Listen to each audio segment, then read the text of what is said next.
आज हम आपको एक ऐसी हवेली के बारे में बताने जा रहे हैं जो अपनी शानो शौकत और आर्किटेक्चर में देसी ही नहीं विदेशी हवेलियों को भी पीछे छोड़ देती है। गुलाबी लाल रंग के बलुआ पत्थरों से बनी इस हवेली के बारे में बताया जाता है कि ढलते सूरज की किरणों में इसका रंग बदलकर और भी ज़्यादा आकर्षक हो जाता है। ऐसा बताया जाता है कि हवेली के मालिक काफ़ी धनी व्यापारी थे।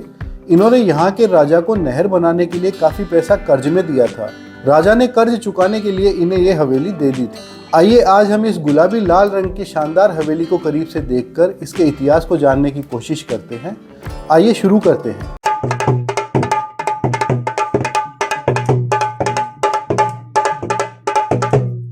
इस हवेली को रामपुरिया हवेली के नाम से जाना जाता है, जो यहाँ पर मौजूद 9 हवेलियों का एक ग्रुप है। ये सभी 9 हवेलियाँ एक ही परिवार ने बनवाई थी। इन हवेलियों के बीच की पतली गलियों में घूमते समय आपको ऐसा लगेगा ही नहीं कि आप भारत के किसी शहर में घूम रहे हैं। ये तंग गलियां इनमें घूमने वालों को यूरोप के किसी शहर में घूमने जैसा एहसास कराती है। इन हवेलियों में से एक हवेली को टाइटैनिक हवेली कहते हैं, क्योंकि इस हवेली के सामने का हिस्सा टाइटैनिक जहाज जैसा लगता है। यह टाइटैनिक हवेली न्यूयॉर्क सिटी के एक बंद हो चुके रेस्टोरेंट डेल मोनिको की बिल्डिंग जैसी दिखती है। आपको बता दें कि 1827 ईस्वी में बनी डेल मोनिको रेस्टोरेंट की बिल्डिंग काफ़ी खूबसूरत थी। रामपुरिया हवेली की सबसे बड़ी खास बात यह है कि धूप की किरणों के साथ इसकी दीवारों का रंग बदलने लगता है। सुबह, दोपहर और शाम के समय हवेली का रंग बदला हुआ दिखाई देता है।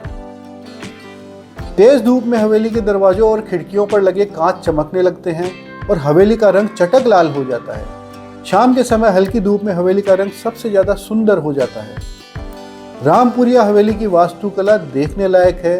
ये हवेली राजपूती और ब्रिटिश वास्तुकला के संगम का एक बेहतरीन उदाहरण है। ये हवेली दुलमेरा के गुलाबी लाल रंग के बलुआ पत्थर से बनी हुई है।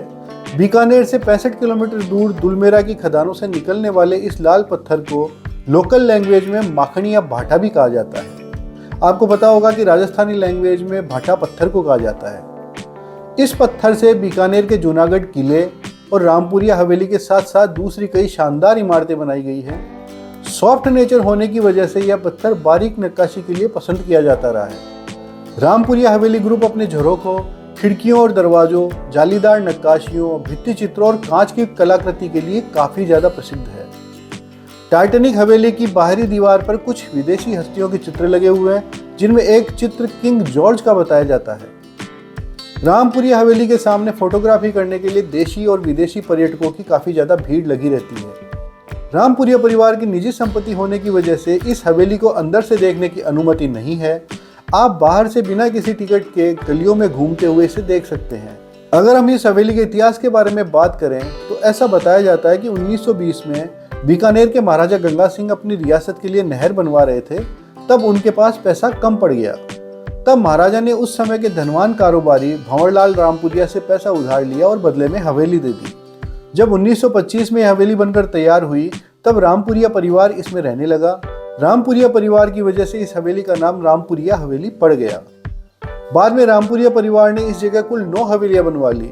आज जो हम ये हवेलियां देखते हैं, ये सभी एक ही परिवार द्वारा बनवाई गई हैं। इन हवेलियों में से एक हवेली को भंवर निवास होटल बना दिया गया है, जिसे रामपुरिया परिवार अब भी चलाता है। आज ये हवेली अपने भीतर एक भव्य इतिहास समेटे एकदम शांत खड़ी है। अगर हम रामपुरिया हवेली के पास घूमने की जगह के बारे में बात करें तो आप बीकानेर का जूनागढ़ किला, भांडाशाह जैन मंदिर, सूरसागर झील, गंगा सिंह म्यूजियम, राजाओं की छतरियाँ और देवीकुंड सागर आदि जगह देख सकते हैं। अब हम बात करते हैं कि रामपुरिया हवेली कैसे जाएं। रामपुरिया हवेली बीकानेर शहर के बीच बनी हुई है।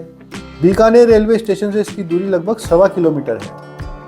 इस हवेली तक आप बाइक और ऑटो से जा सकते हैं। हवेली के बीच की तंग पतली गलियों में पैदल घूमने का मजा कुछ और ही है। अगर आप पुरानी हवेलियों के इतिहास और इनकी खूबसूरती को देखने में रुचि रखते हैं तो आपको बीकानेर की रामपुरिया हवेली को जरूर देखना चाहिए। आज के लिए बस इतना ही। उम्मीद है हमारे द्वारा दी गई जानकारी आपको जरूर पसंद आई होगी। कमेंट करके अपनी राय जरूर बताएं। इस तरह की नई नई जानकारियों के लिए हमारे साथ बने रहें। जल्दी ही फिर से मिलते हैं एक नई जानकारी के साथ। तब तक के लिए धन्यवाद। नमस्कार।